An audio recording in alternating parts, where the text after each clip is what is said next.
Hello, I'm Harold Metzel, founder of 10 Talent Stewardship, where we show you how to develop more robust stewardship.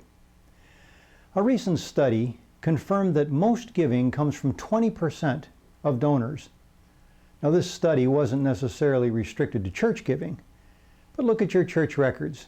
See if it isn't similar, especially when it comes to the larger gifts.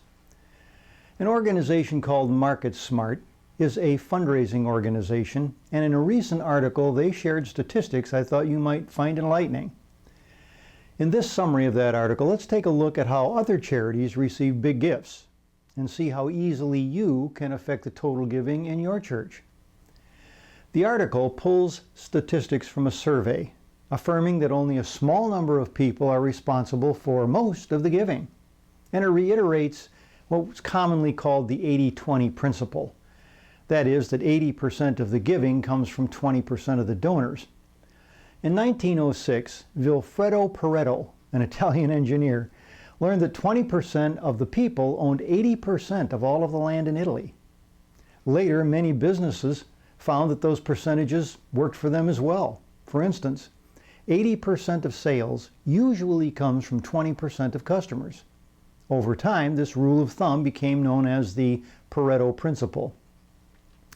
A survey of over 3,500 charitable organizations revealed that major donors are even more loyal. In fact, 53% of the donors who gave more than $5,000 gave again. Compared to those who gave less than $100, only 17% of them gave again. Most applicable to churches, though, I think, are the statistics about bequests. Of all donors, only 10 to 12% die with any charitable provision in their will. But these gifts are huge.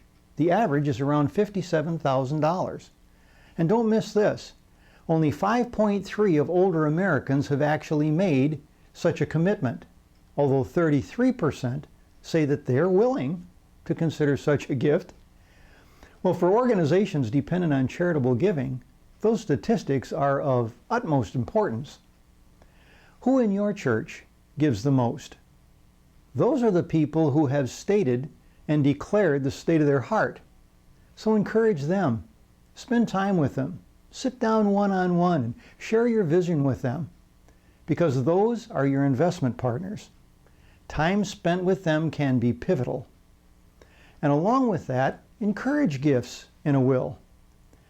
A bequest costs very little to set up, takes nothing away from current standard of giving, and it establishes a legacy toward what people believe in.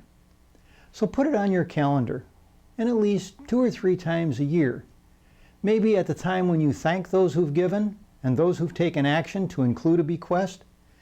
At the same time, inspire others to join them. Failing to do so can be costly.